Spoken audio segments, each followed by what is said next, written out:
కొద్ది రోజులు గడిచాయి. తెనాలి ఉడికించిన గడ్డిని ఒక పళ్ళెంలో తీసుకునివచ్చాడు. గుర్రాన్ని తెచ్చారు. గుర్రం వాసన చూసి ముక్కు జాడించి వెనక్కి వెళ్ళిపోయింది. రాయలు పగలబడి నవ్వారు. తెనాలి, ఏమిటిది? గుర్రం తినడం లేదు కదా అన్నారు. తెనాలి శాంతంగా, ప్రభూ, ఈ గుర్రం బాగా తిని ఆరోగ్యంగా ఉంది. అందుకే ఉడికించిన గడ్డిని తినడానికి నిరాకరిస్తోంది అని విన్నవించారు. నాకు ఇంకొన్ని రోజులు సమయమివ్వండి. నా ప్రయత్నం యొక్క అసలు ఫలితం అప్పుడే తెలుస్తుంది.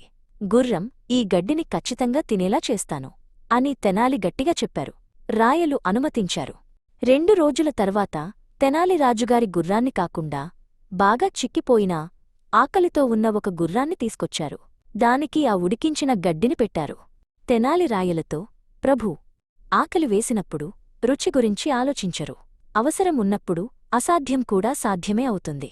నాణ్యత కంటే ఆకలికి ఎక్కువ ప్రాధాన్యత ఉంటుంది అని చెప్పారు. రాయలు తెనాలి తెలివికి మెచ్చుకుని అతనికి విలువైన బహుమతులు ఇచ్చారు.